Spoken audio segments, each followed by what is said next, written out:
This is Teachers Talk Radio, and you are listening live. Welcome to the Friday Morning Break podcast with John Gibbs. This week, as always, I'm exploring what schools are for with my guest Louise Archer, Professor Louise Archer from UCL. We discuss science and science teaching in schools.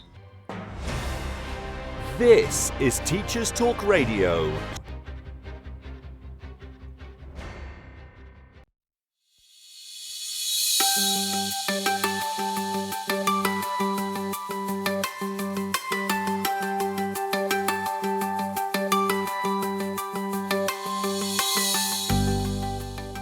There's really no doubt that science is popular. Science fiction sells well. Science fiction movies, films, Marvel comics, the world of superheroes. All of them tremendously popular. Half the population have probably attempted to read A Brief History of Time and made it well into the first chapter. Natural history documentaries and David Attenborough's soothing voice. So, if people enjoy science and people enjoy science fiction, and the internet is full of YouTube films about black holes and stars and galaxies and places far away, how come then, since 1985, by one estimate, there's been a 40% decline in students choosing science subjects in higher education? It seems that students enjoy science at school very much, but don't actually want to be scientists. Some research has shown that primary school students do think of themselves as scientists and do think of themselves as enjoying science and maybe wanting to do something with science. By the age of 14, many have given up on this idea. Science is not for them. Girls are less likely to see themselves as scientists than boys. Working class less than middle class. Ethnic minorities less than the majority. So why is this? My guest this week, Professor Louise Archer from the University College London, has carried out some very interesting research through the Aspires research programme into why students fall out of love with science at school. And she comes to some very interesting conclusions about how this might be remedied. Probably most surprisingly, that science in school might be more engaging if we were more aware of issues of social justice. I hope you enjoy our discussion.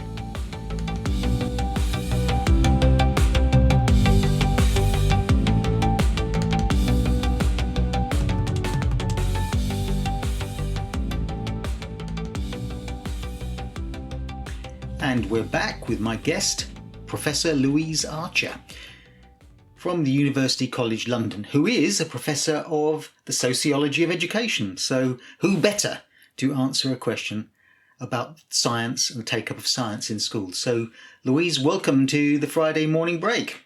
Oh, it's a pleasure. Now, the first thing I want to discuss with you, Louise, is something I know you've been involved in, which is the Aspires research project. And the purpose of Aspires, as I understand it, was, in fact, to answer the question, which is no coincidence because I want to ask you about this because you've carried out this piece of research. The answer to the question, why has there been a decline in the take-up of science at schools? And why is there a problem keeping students' interest in science? Yes, so the Aspires research has been going, well, since 2009, so for some time now. And it originally started as a project. We were interested to try and understand what shapes children's science and career aspirations. So how do they get ideas about what they want to be in the future, and how do they grow or fade away over time? What makes a difference to what a young person thinks about science and where they end up in the future? So we started that project, and it continued. It kept going. So we've had 2 further phases of funding. So we've now got a study that's actually ended up tracking a cohort of young people from age 10 up to 22. So it's a mixed method study. So that involves surveys. So we've surveyed over 48,000 young people to date in England. and also interviews. So we've got 50 young people, along with their parents or carers, who we've interviewed repeatedly over time to give us really quite a rich picture, sort of breadth and depth of how they end up going in their different trajectories, how they end up going to do whatever they're going to end up doing. So it's got a sort of 7-Up quality to it, hasn't it? Every few, except not every 7 years, I'm guessing. How did you select the 50? So originally we constructed a sample of primary schools across the country. We divided them by region, by types of school. We wanted to make sure we had balances of different sorts of demographics, so class and gender and race and so on. And we wrote to the schools, asked them to take part. They asked the parents, and it was the parents who responded and said, yes, me and my child are interested in taking part. Originally, we started with 92, and we've kept 50 young people over the 11 years. And is the focus on primary because the sort of thinking behind this and the thinking behind Science Capital is that something in primary is where the foundations of interest either are established or aren't established, that's a sort of especially important? Yeah, I think before we came into this, we had a sense of, we didn't quite know how popular science, for instance, was or not, or if does it start popular and then decline, or does it stay the same, or does it increase in popularity? So really, we started in primary just as to see what do children like then, and then we can follow it through secondary and out of secondary to see what happens. That's interesting because my memory of primary school, and I'm now remembering the 1960s into the 1970s, and was that one of the things I was looking forward to as I went to secondary school would be science, because there wasn't any. I mean, there was a nature table, and you collected leaves and things and put it on that, and there was a pond in the school, but you didn't really do science in any sense. And I had an idea of, I'd go into laboratories, and when we were toured around the secondary school, I saw laboratories. I thought, I'm going to do science. I guess that things have moved on a bit, and science is more embedded in primary schools than it used to be. Yes, it definitely is more embedded now, and it has a much stronger profile. But I also say you're not alone in the desire for the Bunsen burner. I think often going to secondary is associated with being able to do more dramatic science. There's fire, or more likelihood for sort of more equipment and excitement. So I'd say amongst the young people in our study, there was an excitement as well about going to secondary school and doing that. I think that's something that's endured. But I think we were also surprised by just how interested young people were in science through primary and through early secondary. That's not to say that they thought that was something that they would continue with in the future, but we were very surprised to see that and reassured. I think it tells us that schools are doing a good job there. So in our surveys, over 60% of children through primary and all through early secondary were telling us they're finding science in school interesting. They're enjoying it. But what did shock us was that interest didn't translate into them seeing it as something for them. So the proportion of young people from primary through to the end of secondary who actually thought they might want to, for example, be a scientist or have a job in science was incredibly low. It was, only about sort of 15%, and it didn't really vary. We thought that given the high interest, when you're in primary, the world's your oyster. So we were surprised that didn't really change at all between age 10 and 18. Because there is the kind of cliche of the idea that when you're in primary school, you have all sorts of mad ideas. You want to be an astronaut, or you want to, all things like that. As you say, that anything is possible. So at the side by side, you've got students that like science, enjoy science, and say it's a fun lesson, but it's not for me. In the future, it's not what I'll do. And that's what we were particularly interested in. So you can like lots of things, but what makes something feel like it's for me? What resonates? And we were particularly interested when we look at the patterns of who might be aspiring to be a scientist. We could see there that particularly over time, it becomes narrower. So there are fewer and fewer girls, for example, aspiring to the people who think they want to become a scientist are more likely to be boys from more affluent families and from white or South Asian backgrounds. So we were interested in, what creates these ideas and these patterns? How does that emerge and get solidified? And why is it exacerbating over time rather than getting better? That's interesting because, I mean, if you want to get the attention of a young person below the age of about 12 anyway, if you say something to do with space or particularly dinosaurs, you have them. They're going to absolutely listen to what you're saying. So the interest is there. So that I suppose the Aspires project is the research project is saying there's a problem, there's something going on, and I suppose that's what you were looking at. And what sorts of things did you find were happening? Well, we found that it's that you can imagine there's no one thing. It's not one thing that is making young people think that science is not for me. It's a whole load of interconnecting factors. But among those is the role of the school and education. So I think in England, we do quite a good job as a nation of putting young people off thinking that science is something I could do. We have lots of things that, despite their interest, are telling them it's not for you. So, for example, we have that streaming out of double and triple science from around about age 13. And at this point, we're telling almost 3/4 of young people this sort of elite science route isn't for you. And then when we come to A level, we know that physics and chemistry are marked harder than other subjects.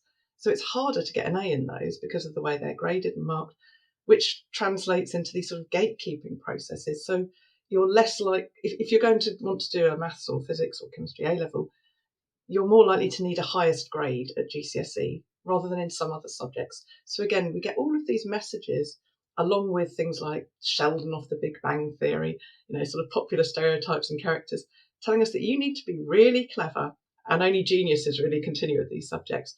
So it's in a way unsurprising that a lot of young people, the majority in our study, were saying, well, science is interesting, but it's not for me.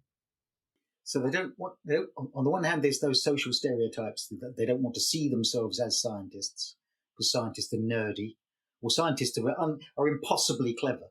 They in a way that ordinary human beings can't be.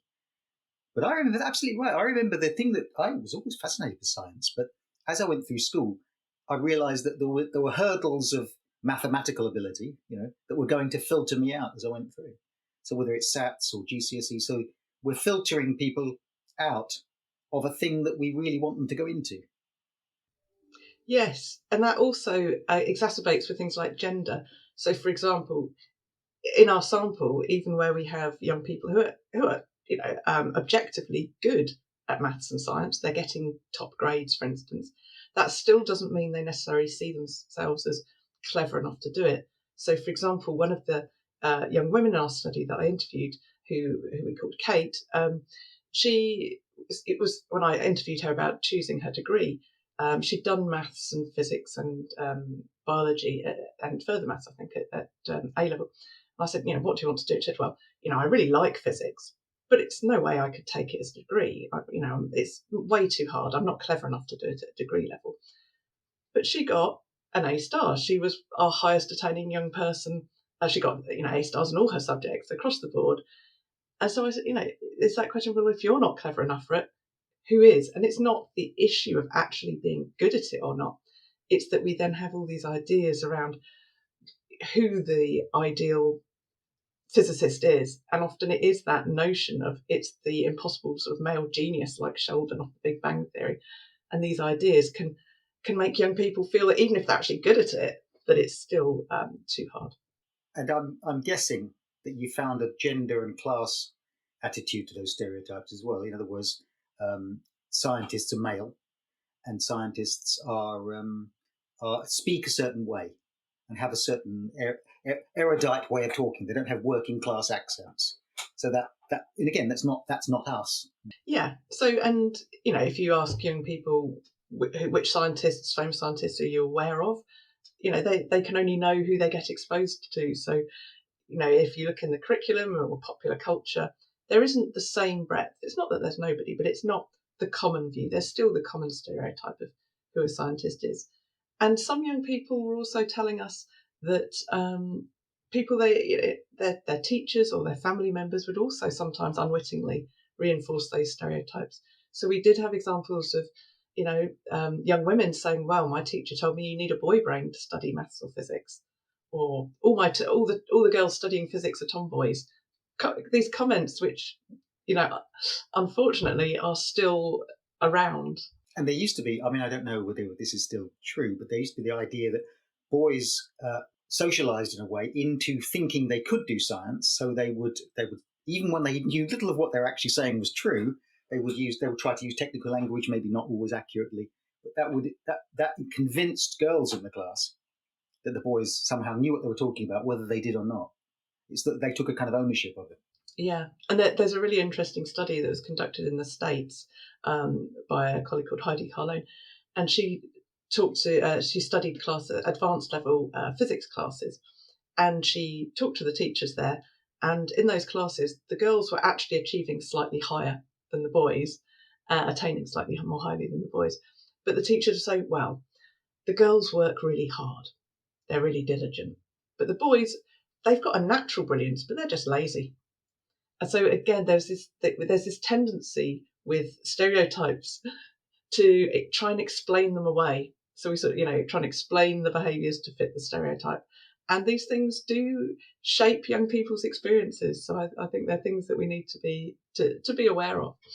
Is there also a resource issue in that not all schools, primary schools, teach science well, and schools that are from difficult areas where there's social deprivation, a lot of poverty, or so on, will tend to say, well, that's not really our focus. I mean, the least of our worries is whether we get kids to understand science. We've got to get them to just get into school and read and things of that kind. So you get a very different school experience depending on which kind of school you went to. Yeah, I would think, school. I think all schools are these days working in really challenging circumstances. There is so much expected of them, so much thrown at them. And as you say, some schools are dealing with additional challenges on top that they have to meet first before you can kind of almost like get to the substance of learning. We've never worked with schools who don't believe in science and don't want to prioritise it. They all feel it's important, but I think there's sometimes concerns around, particularly in primary, if teachers haven't come from a science background, whether how secure they feel with understanding the concepts. But particularly the thing we're more concerned with is that whether it's primary or secondary, we don't think teachers in general, but science teachers in particular, are often given enough support to think to really understand and engage with issues around inclusion and equity, and how do you create a really inclusive science learning experience that can help all children feel that this is for me and it's not something distant and alien. And it's something that can often get squeezed out of initial teacher education. There's not always lots of professional development around this. So in a way, how can we expect teachers to understand what's really quite a complex issue on top of all the other stuff they have to do? So that's something that our research has also been trying to work with teachers in partnership to sort of support ways of thinking about how to make science more inclusive through everyday teaching.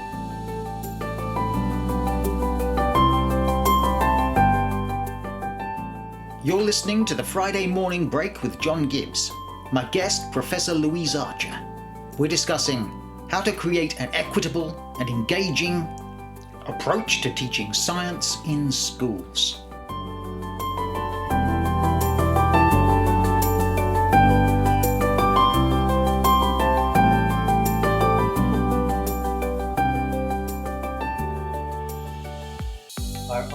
I remember being in a school where there were, well, of course, it was streaming. I mean, I've been at schools where there was no streaming. A school where there was streaming, and classes where behaviour was difficult were given books to make notes out of, and they were not allowed anywhere near the Bunsen burners or the things that might burn. And the kids who did the experiments and had things set up for them as they came in, because they thought, well, could be trusted not to break things, did those. So it was self-reinforcing that there was a very different sort of science experience for some kids than others, which made me think whether there was a resourcing thing. Now, science capital, I mean, I guess it gets the idea behind it, or it's reminding me of the idea of social capital, cultural capital. I want to ask another question before we get there, actually. Why does it matter? If science isn't for everybody, and we aren't, and lots of students are rejecting science in secondary school, someone might say, well, we live in a society of where sort of soft social skills are more important, and the creative arts are one of the major parts of the economy. Why does science matter? I think for us, there's several reasons why science matters. So the main thing we're concerned about is that in the modern society, being scientifically literate, I think, is an important part of active citizenship. So we do live in a technological society. I think there's an important equity argument for why everyone should be able to participate and understand and have a view and be able to understand and treat critically the stories in the news, the technologies that are happening. I mean, lots of things are coming through with AI, and there are lots of implications of that, for example. But everyday health decisions, should I be vaccinated or not? So many things. I think scientific literacy is really important, really useful to people as citizens. There's also the argument that the UK economy and society is facing a STEM, a science, technology, engineering and maths skills gap, and that those are the areas of jobs and growth in the future. They're areas that the country needs. We're going to be a healthy, sustainable planet. These are all important things. And so there's lots of policy concern about the supply of future scientists and engineers in the future. And also having enough people to teach science, science and maths and teachers in the future. So I think there are lots of reasons, personally and at the society level, and also science careers, STEM careers, are high status and often tend to pay quite well. So for social mobility, I think it's really important, and for the future science and technology, that we have an inclusive and diverse workforce. Yes, absolutely. I think your point about science literacy is so important. I think that of all the arguments for science in schools, science as a way of thinking, to overcome that sense in which science is the province of a priesthood of learned people that we mere mortals can't understand, that we have de-skilled ourselves and learned helplessness and ignorance in the face of science, which leads to both a cynicism about experts, that they might be up to something, or that science itself is to be feared, which leads to that intellectual relativism, which says that crazy ideas and conspiracy theories are as valid as any science. It's what I believe. So being both critical and able to make judgments about valid ideas is the essence of science.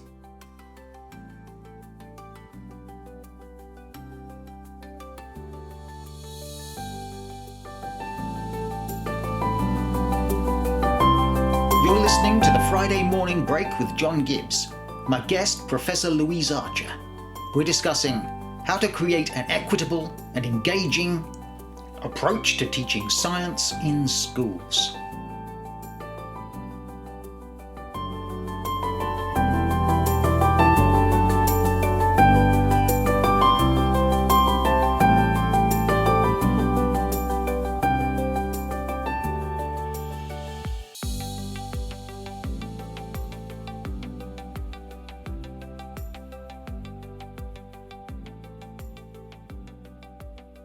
You've got this research and you realise there's something going on, and you then practically you want to develop an approach to teaching, the science capital approach to teaching. How was that developed? How did you take that forward?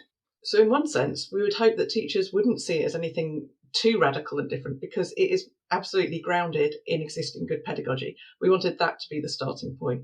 We weren't trying to reinvent the wheel from that point of view. But what it does is hone it more. So it particularly foregrounds issues of equity and inclusion. So it brings those to the front, and it's helping teachers in quite, I think, a practical way to think about how to centre the child. So again, that's a core bit of, that's regular teaching practice, but it's helping you do that through the lens of equity and the lens of science as well. It sort of brings those ideas to light. And in particular, it's doing it through the lens of science. So it's saying, how do I really build up the dimensions of science capital that could help the young people and connect science closely to their lives?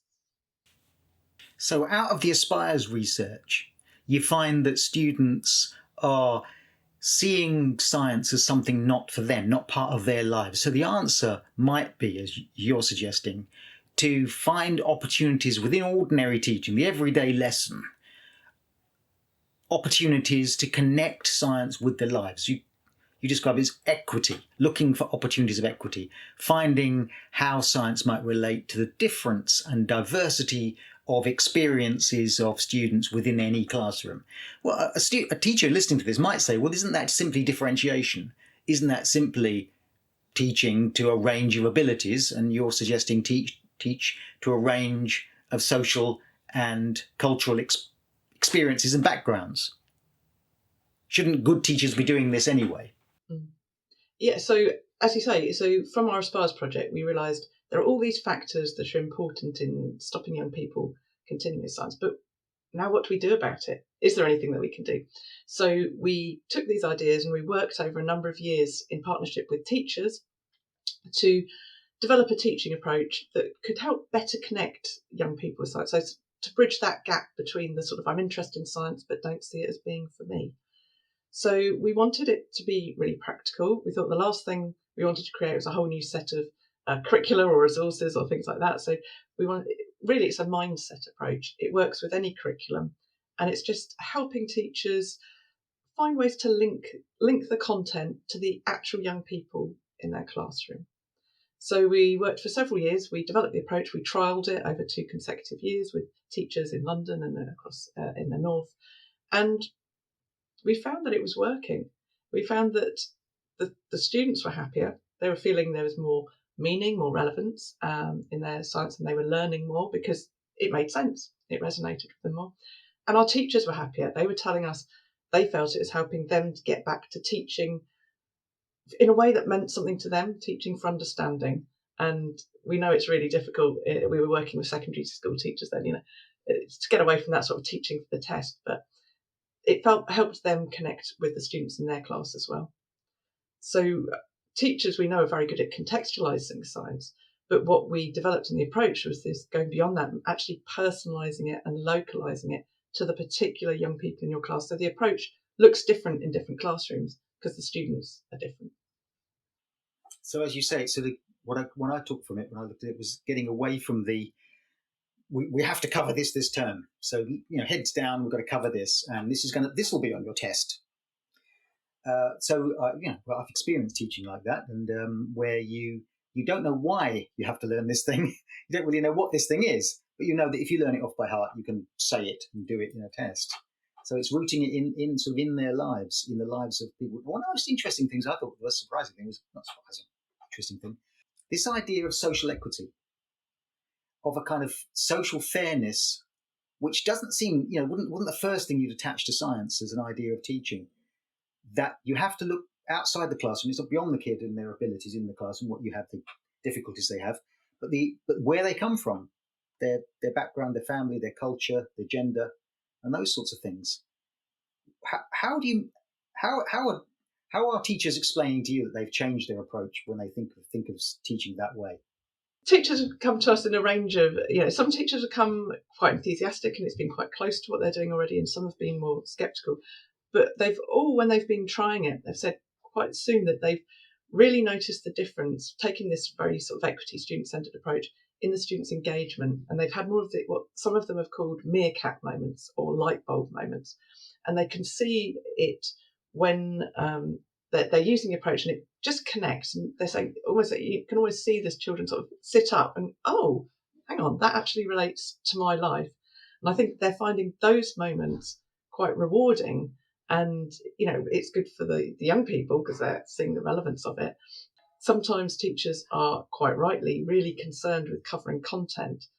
And what we're trying to do with this approach is say content's important, but sometimes to have that learning, you can have more effective learning if you can connect first, because then you get those meerkat moments and the kids will grab onto it and make sense of it and run with it more. Yes, I like that. I like that idea. I've certainly experienced it. It's great when it happens as a teacher, and you say something or you do something. You try and explain something in a new way. I taught social sciences, politics, and things of that kind. But you try and explain some political thing, and you'd say, "Well, this is like," and you mention something in popular culture, or I go, yeah. Yeah, I get that. That is great when that happens. Is there, when you look at a class and you think, well, I know that you're struggling a bit, and I know that you're flying along with this, and I know you're having difficulties, like all teachers would. Then you look at the class, and you say, well, but if I want to think about your background and the assets you might bring to it from your culture, is there a danger that you could walk into some really dodgy social stereotyping? Well, you're from this particular background, therefore you must know about this. Is there I don't know. You boys are interested in football. Obviously, you're all boys, so you're interested in football. Girls, I can think of a cooking analogy that would be. I mean, I'm being crass now, but that sort of stereotyping where you're trying to tailor your teaching to what you think the social context is, and you get it badly wrong. Yeah, so absolutely. So the approach is not about trying to guess or to use stereotypes, but it's really, it does emphasise the value of teachers having the time to really get to know their students. So it is about tailoring it to those particular young, what do they actually like, and not making assumptions. So in some cases, it has, there have been boys who have been very engaged through football because that's something that was really meaningful to them, but that wouldn't work for every boy. So obviously there's a challenge. Teachers have big classes, and one of the common things that they'll say is, well, how do I tailor it to everyone in my class? Because they're all different. But one of the approaches we've found quite useful is teachers planning a lesson through the eyes of a child or a young person in their class who normally isn't that engaged, who they normally feel that they're not the most engaged in the class. And it doesn't matter that they're not everyone, just that simple process of sort of decentering, taking a different perspective, has often given teachers a really, nice insight, and they've come up with nice ideas of how to tailor that lesson. And we've seen in case studies of where they've been doing this with particular young people, and it's really led to a big difference in not only the young person's engagement, but it's also engaged the class as well. So, for example, where a student hasn't been used to speaking much, and then they're being asked and they're given the opportunity to share their views and experiences more, often we found the rest of the class have also found that really interesting and enriching. And one of our teachers talked about how just using the approach and developing it takes a little time to sort of develop and embed. She said it moved over the course of a year from what she would call golden moments, so those old lovely moments we're talking about, like the meerkat moments, through to what she called a golden haze.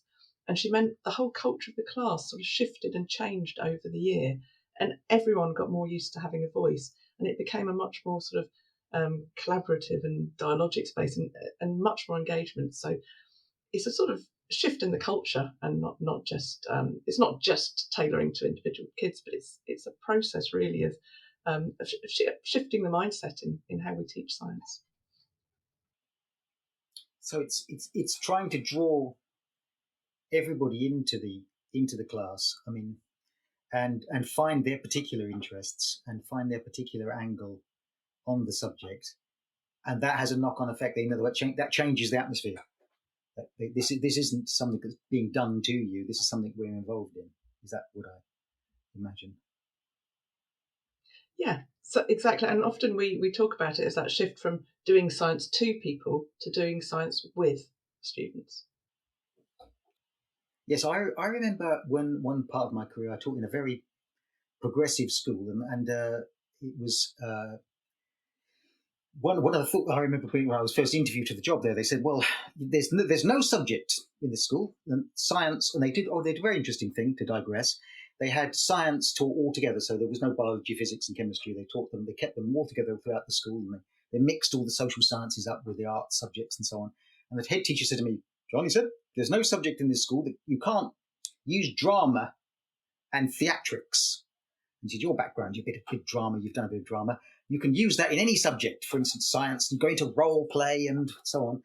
And I thought, well, learning through play, was very much a thing. I'm going back now to the 1980s. But there's been a tendency to push that out and the emphasis is now knowledge.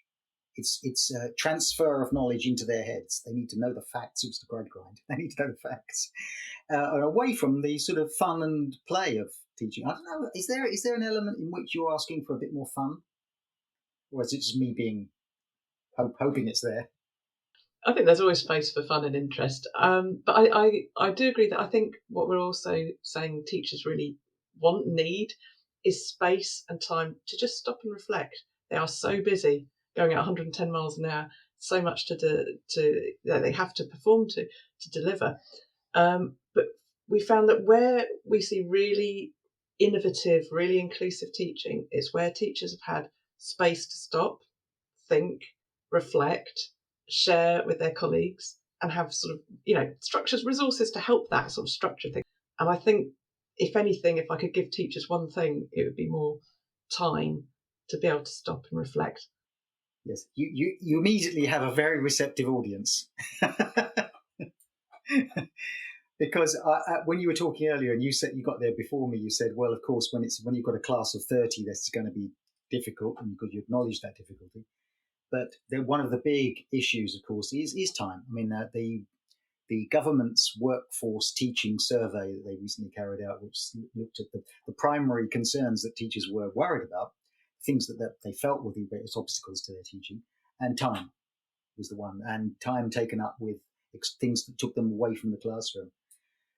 And of course, the big issue at the moment is Ofsted and the pressure that we must conform to certain objectives. Do you think there is any kind of conflict? You can say there isn't. I know that I'm leading in this direction. Any kind of conflict between your approach to teaching and the output-driven Ofsted approach to assessment in schools? Yes, I think the things that we prioritise and think are important are often the things that get squeezed out in the current reality of teaching and the demands put on schools. So giving teachers time and space to reflect, as I said, also the space and time and the safety to innovate.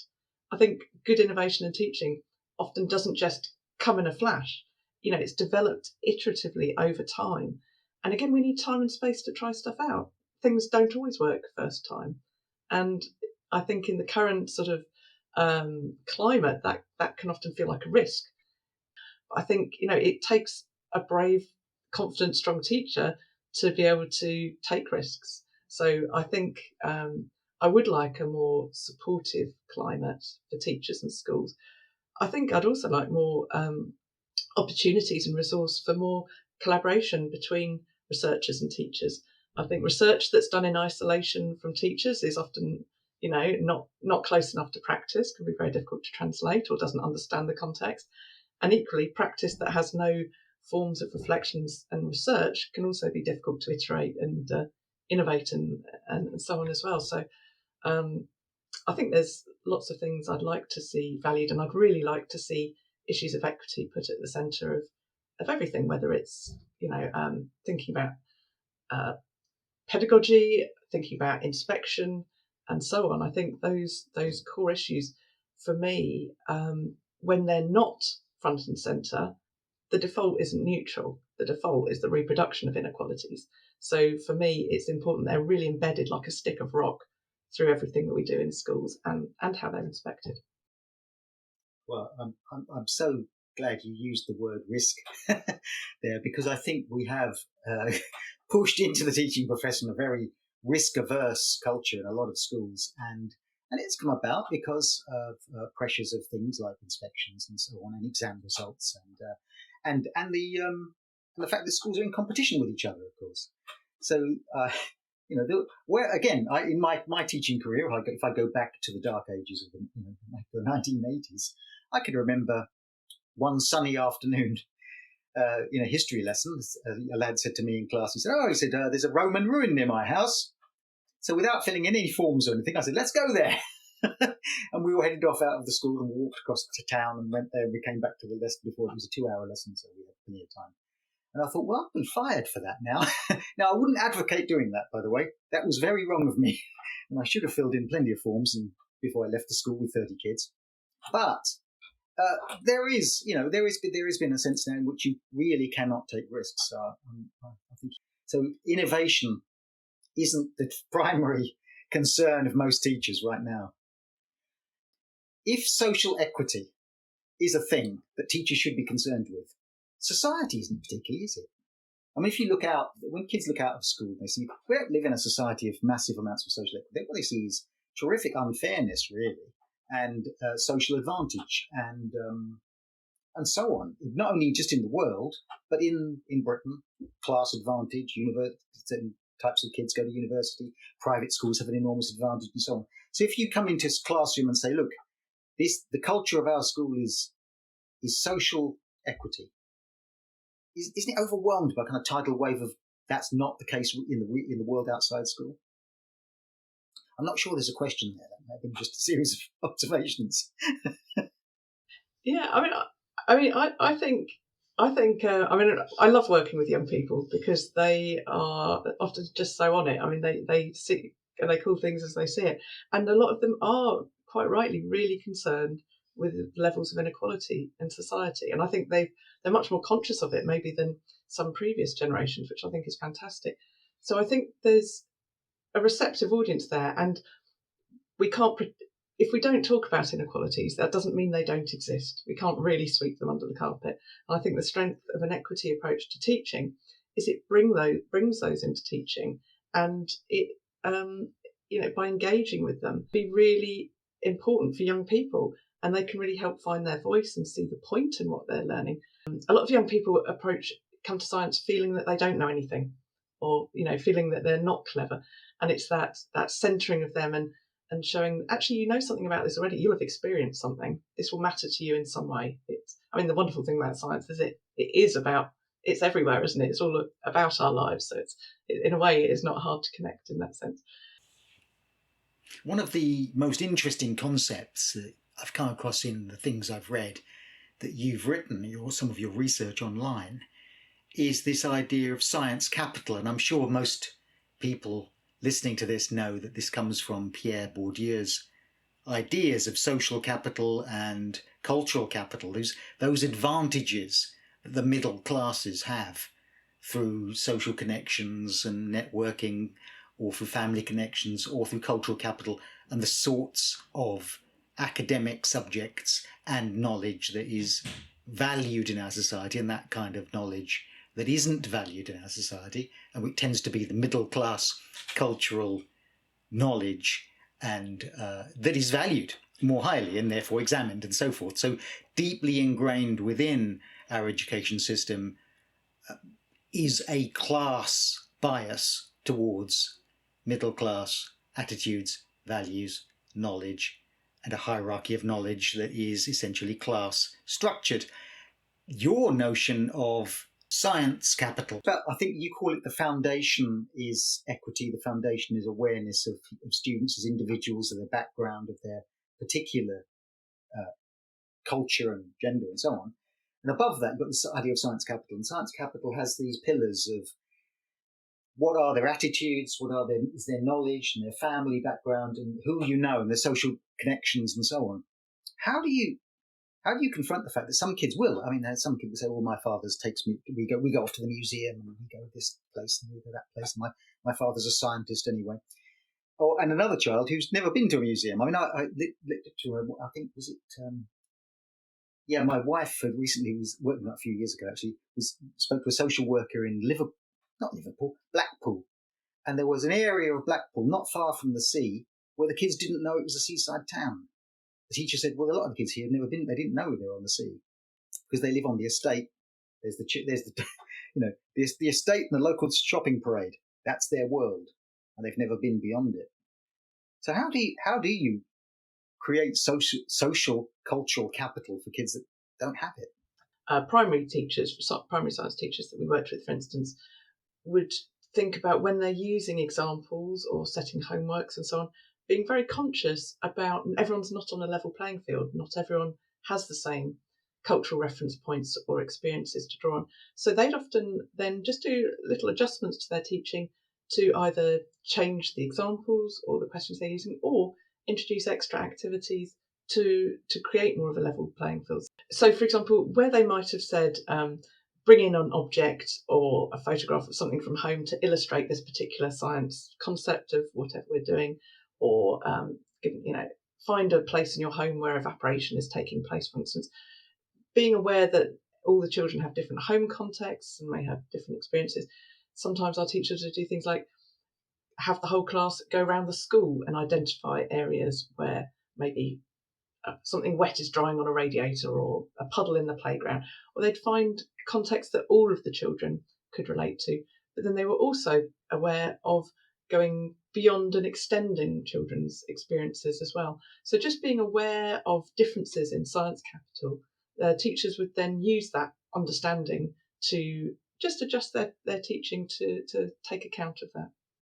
One of the things that all the way through my teaching career I was aware of was what they used to call enrichment. There were the things they often sat outside the classroom. There'd be the cram their heads with knowledge in the classroom, then enrich it outside. And what you always seem to be saying is something like, the enrichment can take place within the context of lessons themselves. But the enrichment in a school would often be bolted on, but it was very important. And I'm sure it was very important. These would be the visits to museums, these would be the outside speakers, these would be the clubs and societies. That enabled kids from all backgrounds to have the capital of connections and meeting people and seeing people who they could aspire to be, and realizing there was a world beyond just facts and figures they had to learn in the classroom. And a guest I had a few weeks ago was talking, I think it was from UCL, but he was talking about how schools, again, I don't want to overdo it really, but the costs and the pressure of time means that's one of the first things to be cut. So the outside speakers program, you haven't got time for clubs and societies, and anyway we can't fund that trip. So trips and those sorts of things will disappear in certain types of schools and not in others.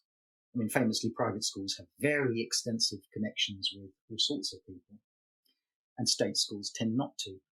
So, in a sense, you have to urge schools to be creative and not lose some of the things they might think were peripheral. And also, I think recognising that some schools need and deserve more resource to help do those things, and actually, those examples would in those cases, it would often have the biggest benefit. I think also, I know when we've worked before on one project, and we went into a school and said, we'd really like to work with your bottom set students. And they said, okay, but we were doing it was things around enrichment, so like the science museum visits and so on. And we went in and the kids said, wow, we never get chosen for this. And it really rammed home to us how, even with a particular school, sometimes with science in particular, those enrichment things get targeted at the already keen or the slightly more privileged students on the assumption that those are the most interested.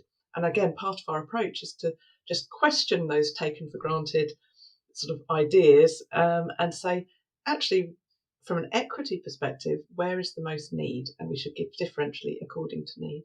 And sometimes that can be very powerful as well. And of course, during lockdown, schools, that inequity must have widened. And because some students would have had very dramatically different experiences of being taught at home as to being taught in the schools. So the schools can, one of the arguments for getting kids in school is to provide the things which some homes can't provide. Yeah, I think undoubtedly COVID and the lockdowns exacerbated inequalities that were already there, and that the so-called gaps have widened. But I think what we've found useful is in the States, when a very well-known education theorist, Gloria Ladson-Billings, says, well, maybe we shouldn't just talk about gaps. We should talk about these as education debts. And when you change that emphasis, it helps us think not just about the lack of the people who are so-called lacking or not doing so well, but actually about the responsibility that the privileged owe to the less privileged to help them, to help support that and to quote unquote close that gap. But I think, that sort of reframing as debt I find quite a useful phrase. It is, and it really does draw attention to the kind of we're all in this together sort of attitude to society. That there can't be simply winners and losers. I remember getting an outside speaker to the school many years ago who came from a big merchant bank, and he was talking to students doing A-level economics and A-level history and these sort of things. And he said, your future is going to be very bright. The kind of economy we'll have in the future will suit people like you. You'll travel around the world and you'll study and so on. You'll go to different places. You won't consider one place your home. The world will be your oyster. And he said, well, good, of course, he said, on the other hand, it'll be very bad for people to leave school with few skills. And I thought, well, but you're going to have to live in a society where there's people with few skills and there's people with lots of opportunities. And that's not going to be a nice place to live. So it's trying to make a society where there is, as you say, we have a sense of obligation. It's actually, I think the approach, one thing that struck me was about science capital, and indeed your description of it in booklet and so on, was it's really quite moral. It's got an old-fashioned sort of ethical quality of social obligation and interconnectivity. I don't know. Maybe I'm just an old lefty and I'm reading things into it. It is unashamedly a social justice approach. Whether or not you think that's old-fashioned, I would say that's a matter of personal opinion. Yeah, thank you. I don't think it's old-fashioned. I think it should become back in fashion, definitely. Well, I think yes. Beware of a world where you don't have that as an objective in schools. And if schools can't be places of social equity and a sense of social justice, then where can be? As you say, we won't find it necessarily in society more broadly as much as you should. And finally, since we're drawing to an end, I guess the last question I'd like to ask you, Louise, is research of this kind, its aim is to inform teachers practically on the ground, as it were, how to approach teaching, how to learn from research-given, evidence-driven teaching. Where next? Where next for Aspire? Where next for your research? We're analysing now the data from young people now that they're around 22, age 21, 22. So we're trying right now to make sense of what's made a difference to their trajectories through school for those who are in higher education and into the workforce. And the thing we'd really like to understand next is those journeys through early adulthood into their careers, and so we'll have to see what happens next. Well, thank you.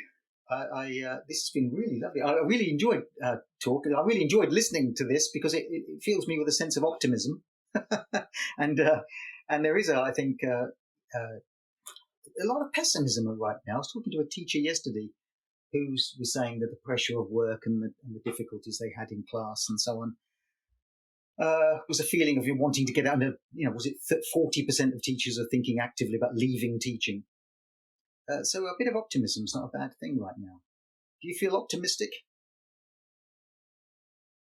It's funny, as a sociology, I'm usually told that our research is profoundly pessimistic. But yes, I am essentially an optimistic person. And I think the work we've done over the past 10 years with teachers and just seeing the differences that they're making and that small changes can make a big difference to their practice, their happiness, and to the students, I would say that does give me optimism. Thank you so much. That is a brilliant place to end.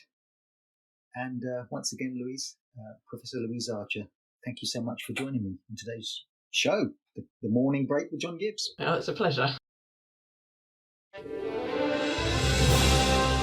You've been listening to Teachers Talk Radio. Tune in live and listen back at ttradio.org. We look forward to hearing from you next time on Teachers Talk Radio.